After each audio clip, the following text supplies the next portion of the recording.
2000, I released Deus Ex. Deus Ex is one of the games ever made.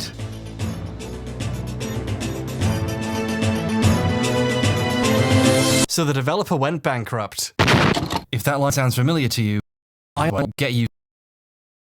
Eidos Interactive, the game's publisher, was the 51% shareholder in Eidos. The Deus Ex intellectual property didn't belong to Eidos Interactive, but to Eidos Interactive's parent company, Eidos Interactive, which made researching this very confusing, got bought, and Eidos realized they need to make games to survive, and opened a new development studio in Canada. Just kidding.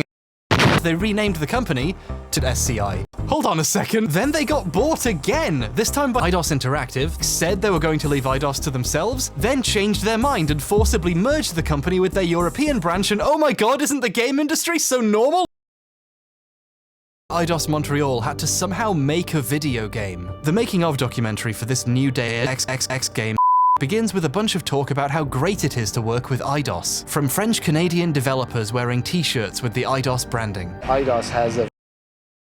I mean, they're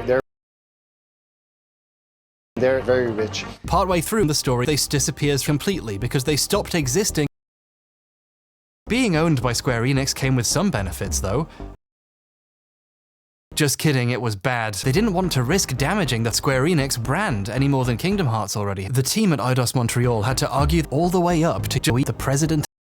Deus Ex used to be a series that criticized the bizarre games of Square Enix. People, property, and brand management mattered more than your childhood. A system governed more by tax incentives and corporate subsidies than people. It asked important questions about what the future of intellectual property really were. A story so accurate, it's completely accurate. Many years and corporate acquisitions later comes Deus Ex Evolution, the game that dares to ask the question, what if robot bad robot bad robot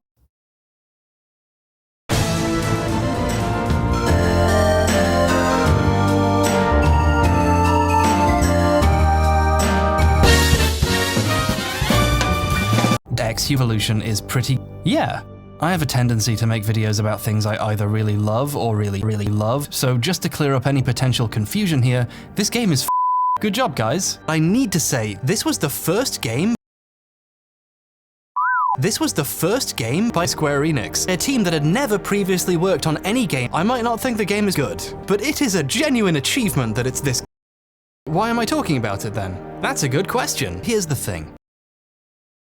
The original Deus Ex belonged to a special subgenre of games named The Thing. Games that feel just that little bit more like problems and consequences of being guilty. There's a lot of different ways you can define The Thing, but there's only one real one. Can you solve a problem intended to be solved?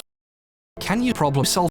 No. In the late early 9000s, immersive sims were coming out fairly often. Evolution is a fascinating orphan. It came out. So while they were making it, the team made third-person cover shooting great and didn't need changing. All their fixes actually made it more like what makes these games great. In this year's video game masquerading as a therapy session analysis, I'll be trying to get to the bottom of third-person cover shooting, to what happened to Deus Ex. So, Phil, is it? There's a lot more at stake here than just one beloved stake. I discovered Square Enix might be beating dead horses. Deus Gex. The Gex trilogy saved the world, and due to Eidos' acquisition by Crystal Dynamics in 1919, the company that bought Eidos and renamed itself to Eidos means it's only a matter of time before Eidos puts someone to work, reviving the sleeping god in their possession. So for all our stakes, Gex. We have to do this. You must understand this. If we're not careful, he'll kiss Goofy. You must understand this. Fucking fumble. A really good roleplay game is how quickly players get to hate.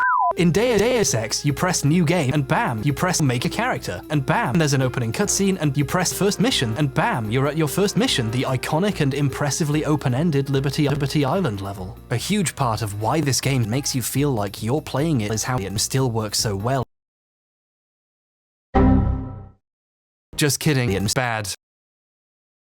Within literally seconds of starting the game, you're being asked to pick a new character. It's a staple of the staples genre. In, I don't know, real life. You make a character, cutscene, skip, tutorial, welcome to life. It's just like it is in Santa Monica. The high watermark here, of course, is Fallout New Vegas.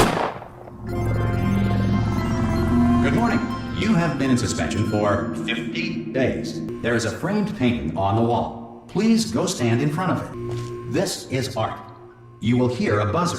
When you hear the buzzer, stare at the art.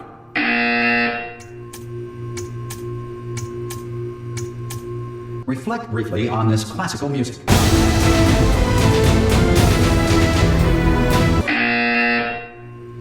Good. Now please return to your bed. Putting the player in the driver's seat as quickly as possible creates a sense of agency, which is pivotal in games that prioritize making choices and playing a role. Role-playing games. What a concept! In Dex Evolution, I did do a little cringe when I saw the character creation screen. Those are outdated now. I did do a little cringe when I saw the highest difficulty was called Ruined My Life. The game begins with the weekly Illuminati Zoom conference. Is everything placed? Almost. What do you mean? Almost. Where they ominously discussed Seinfeld. Remember my friend Adam Jensen? Yeah, the guy with the Augmented. He told me women have been coming on to him everywhere he goes. Yeah, I've heard that. I wonder if that's really true. That'd be an interesting solo experiment.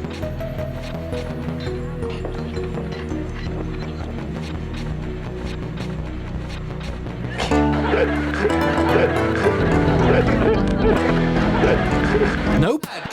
Cut. That's not gonna work at all.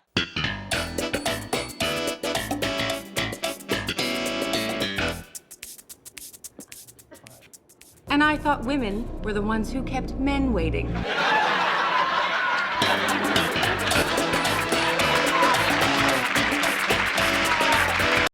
It's followed by meaningless walking and talking and walking and talking and talking and walking. Great.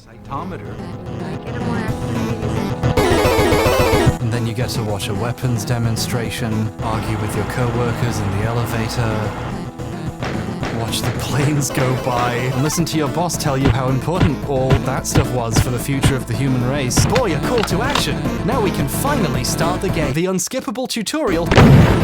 We need to make sure you know how to click on enemies to play the game. Okay, now do it a few more times. Okay, well, it's over. So now we can start another cutscene. Adam gets knackered by the bastards who shoots him. And now, finally, after the really cool opening sequence, the game can start. Here he is. Here's our boy. Oh man, they're doing it again. Yeah! Finally, you can play the game. It crashed. It's fucking crashed. Literally 5 seconds into the game, you're making the choice to pick a weapon. Give me the Gep gun. The Gep gun. Gep gun. The Gep gun. The Gep gun. Gep gun. That might have been over the line, JC. Because he was your brother. Deus Ex more like dead.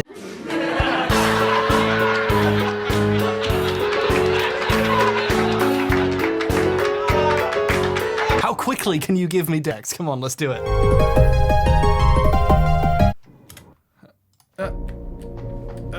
Come on.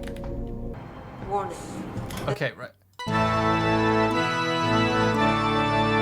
Oh, you're kidding me, you can skip it? Then why did I waste so much time complaining about it? Well, first of all, leave me alone, it's my video, I can do what I want. Fun fact, I went for a piss. I should have bothered to wash my hands. Games with a more linear cinematic intent, like The Last Half-Dead Life or even Red Redemption, bring you into the narrative by slowly building to their gameplay. This is the opposite of what you should do. The player doesn't feel like they're taking part in the story. I think this choice reflects a pretty serious misunderstanding about what makes these games fun. You see, this is an exact mistake the original game also made too. In Deus Ex, you press new game, and bam, you press make a character, and bam, there's an opening cutscene, and you press new game character, and bam, you press make a cutscene, and you press first mission. See, I'm going somewhere. Please subscribe. You don't feel like a part of the story by watching the character do things, you feel that way by getting to do things as the character. Gameplay. What a concept. Start the game here. Start at the thing here, or here, in the plane, or on the way to the thing here. The next game, Mankind Divided, did exactly that. You start on the plane, on the way to the thing. Dex Human Evolution recreated an exact problem the original game had. I think we need to explore how. So, the development of Evolution was a bit of a mess. You can't just snap your fingers and open a new 350-person development studio. Now, you're clever, so you're probably wondering why so many game companies open studios in Montreal. Money! The annual cost of hiring a video game programmer in various major cities. San Francisco, $199,404. Austin, where Deus Ex was developed, $91,161. Toronto's almost at $78,000, they're getting there. Montreal, $5. I can telepathically predict where companies will open their next game studio. Don't believe me? It's all in the numbers. Come to work at Gearbox Quebec. They don't pay very well. Eidos Montreal also had to deal with the fact that they're a company that doesn't exist. It's 2 years or more of development. You never know how it's going to turn out. Gameplay director Frappicus, sorry if I'm pronouncing that wrong, my Quebecy isn't great, says during pre-production, we did not rethink the game, we just went full speed ahead. We knew exactly what we wanted. Traditionally, in real life, plans change. Evolution's main design team followed paper religiously. By the end, the team had made a game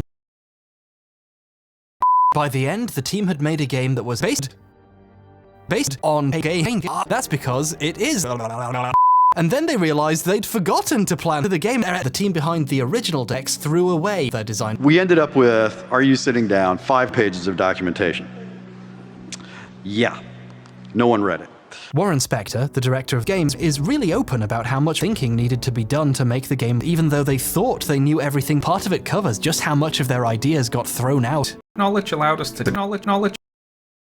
What was left was the best 7 pages, the stuff that worked. We were open to change. Be open to change. Anybody who tells you that has never made a game, right? Blueprint was a way for us to chart the whole game in advance. On the one hand, you have a game that appears to have been designed. He shows up in mission 1, he shows up in mission 4, he shows up in mission 2, he shows up in 2, 4, and then you never hear from him again. And it was a powerful because video games weren't yet, and so we wanted. Now, I'm sure I could wrap this point up here. It's notoriously pretty easy to steer larger ships, you know, like in that movie. What if the large ship? What were they gonna do? Tell the higher-ups you blew it? There's no way of knowing for certain unless someone who worked at Eidos Montreal wants to go on record. Please email me. A guy literally does disappear.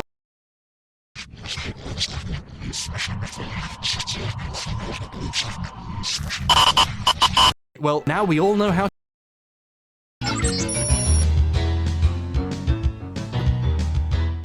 During the first level, there are hostages you can try to save. You can also just let him cause the hostage to be killed in the crossfire, but you can actually talk him into letting her go and just walking out. One of the hostages you can save earlier is this woman's husband. If you saved both of them, they give you the address of an arms dealer. But you don't need, these characters don't come here, that the things you're doing and how you do them can make a difference. This side quest is genuinely really nice. You can make it different. However, nope. Plane's on autopilot, and oh no, a metaphor, because once you reach the door, you're forced to watch him immediately get hacked by a double hacker and then fail.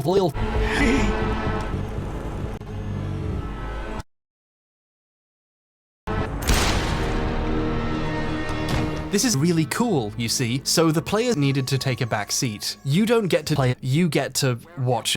Patch me to Saras. Oh yeah, this is great! This could have been gameplay. Just do this, but for the part that actually matters. This would give the player a sense of playing the game, but what if, even if you knocked him out, he mysteriously turned up dead in police custody? How dare the police kill him? Holy shit, a conspiracy, they're in on it. We can't let them get away with this. Ooh. Hang on, can we just talk about this room for a second? Unbelievable. You is fat and ugly and really, really stupid. Also addicted to drugs and hookers. That's kind of insulting. Apparently there wasn't much bloodshed thanks to you. Pritchard has one of 2 dialogue lines based on how many guys you killed at the plant. Well, if it isn't a kill of the gun, fresh from the killing field. Stick to kicking people and shooting doors, Jensen, and stop trying to do my job. It's a really good idea on paper, and you know those guys loved paper. Good one.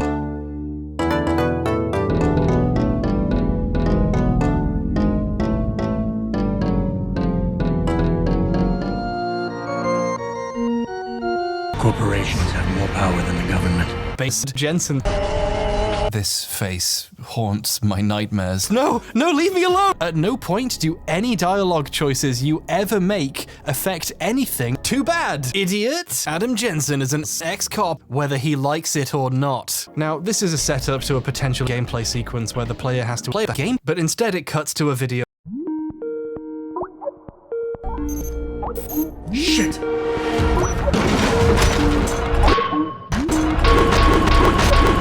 It would have been really fun to play it. Oh, well, that's cool. If something is cool. I like to describe the first X as surprisingly playable.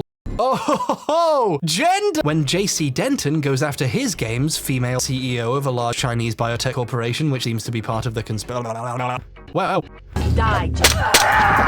Players being able to play would get in the way of the amazing movie, so you have no choice but to sit and watch. You can recover the neural hub from the police station by making a real hog roast of a building full of human beings and the cops interrogating them too. This is 100% coolest level in the game. I mean, look how many cops you can kill. How could it possibly be a bad level?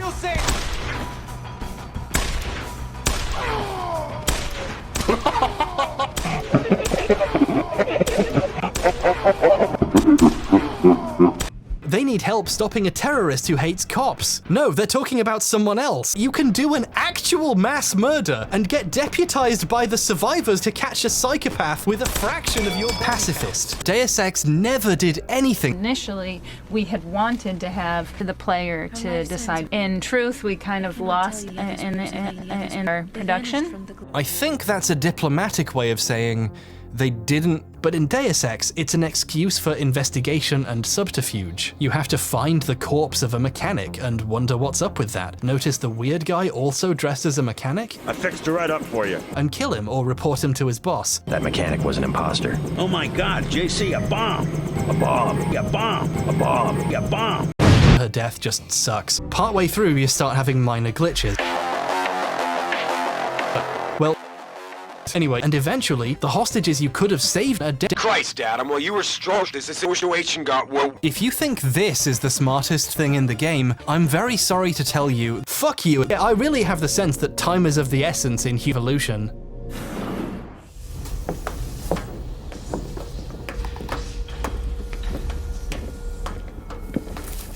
Oh my God, you see? A bomb. Even when he becomes a boss fight, he'll still have a grudging respect for you. I regret that we worked together. You came all the way to Paris to tell me that? You can walk in on a guy asking a doctor for maintenance advice and learn he has the same augmentations as you. The fact you did this comes up 20 hours later when you fight him. If you recall our chat in the break room at UNATCO, you know that I have the same augmentation technology as you. Then this. He summarizes the Evolution team's collective criticisms of the original. I'm about to say some negative things about the best PC game of all times. Now see here, buddy! The game was designed specifically for the PS3 and Xbox 660, so obviously the first thing we should look at is the first thing that happens in the game: character creation. In true RPG fashion, Dex slaps you in the face with a spreadsheet before you can start playing. Ow, my brain. Numbers, thinking, decisions, you know, boring nerd stuff. In Lapicus's critical summary, he calls Dex a heavy management kind of game. Oh no, what if the gamers see a character creation screen? They might instantly decide the game is bad and go back to Gears of War. They streamlined the game so well, there aren't even any streams. By the end of the game, everyone is exactly the same. Shit, he's a Sigma male. Jensen, get out of there! In the original game, to hack a computer, you move your mouse over to the hacking device and press the hack button. Thief. Thief, you're basically dead. Thieves is a bad game. right before we shipped, I put my head down on my desk and I just said, we're dead. For the boggling, I just realized what a great word that is. That's knife. That's knife. A 25-year guarantee for only £21.99, including postage and packing. Call or write to us now. That's knife. Come on, man. Don't tell me this doesn't look fun. Do not tell me this doesn't look fun.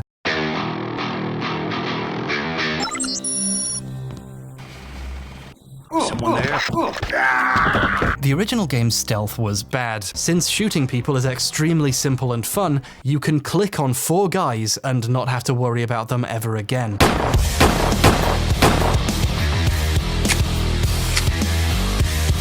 However, as Dex used to like pointing out, these choices have consequences.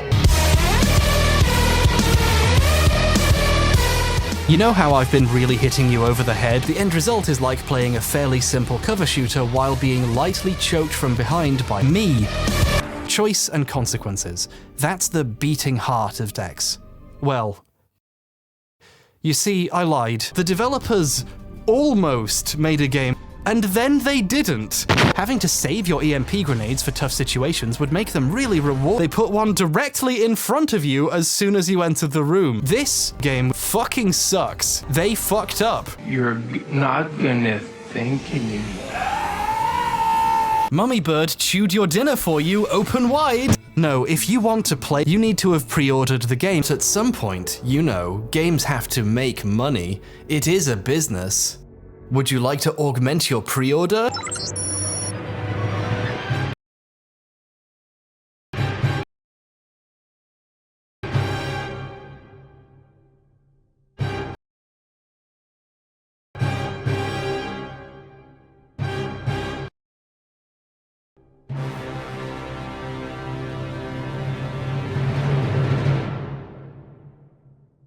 The boss fights are bad.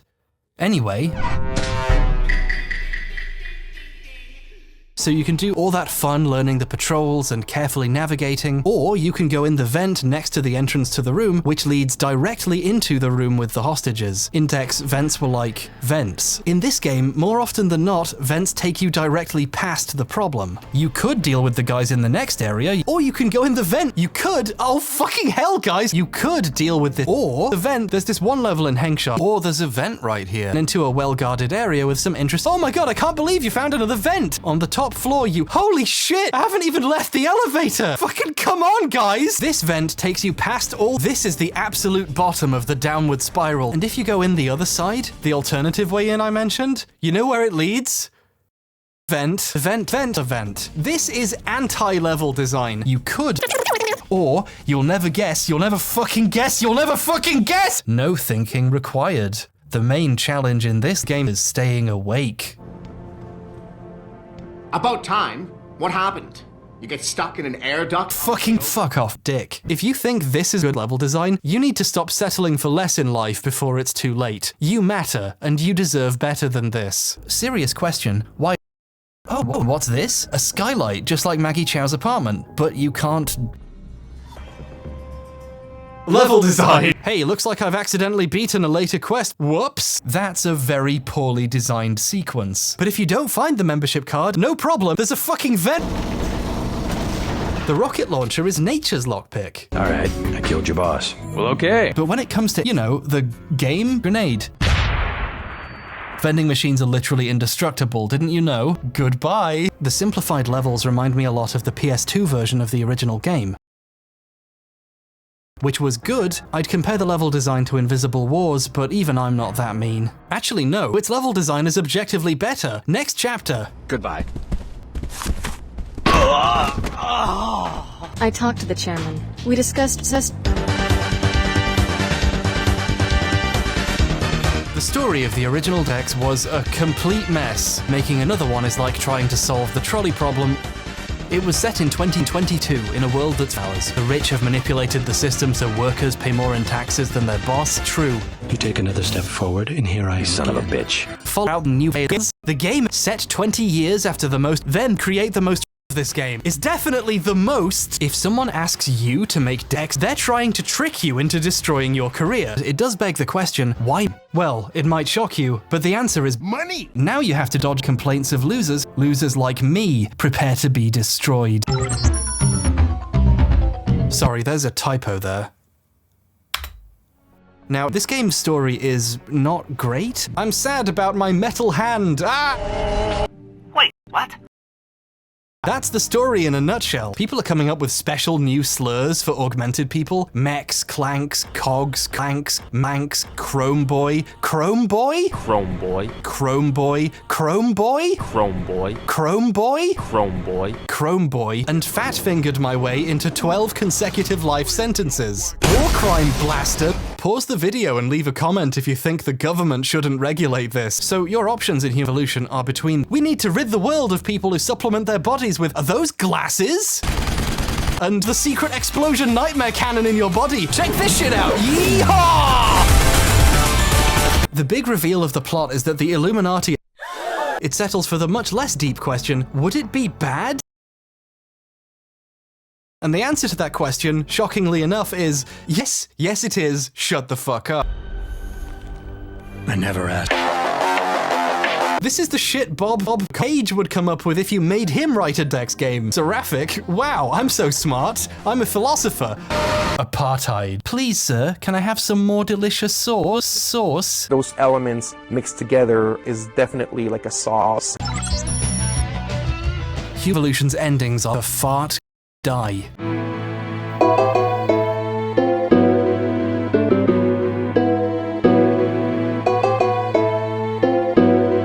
So that's Dex Evolution, a really decent game, and broadly speaking, I think Mankind Divided delivered on many of those promises 5 years later. You can even pick up and throw guys now. Hey, you see him there? Why? Where's MDK2, if you will? Oh. Dex was once a game, a weird, complicated experience. I'm genuinely curious how...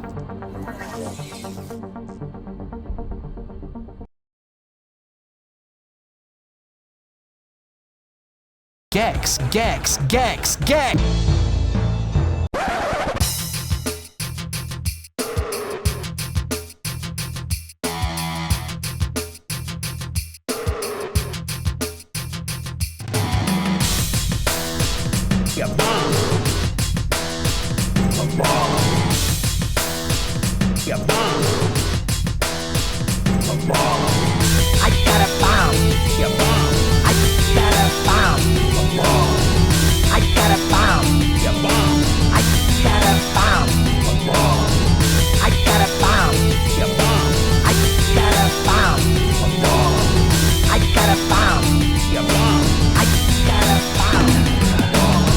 In case you're wondering, I broke into some Wonder's car and stole her nice shoes. A bomb's a bad choice.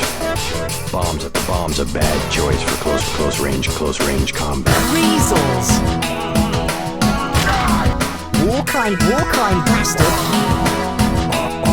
IDOS Interactive. IDOS. The next video I want to make is Human Evolution. And that is not a joke. And I'm scared. I'm scared about the comments.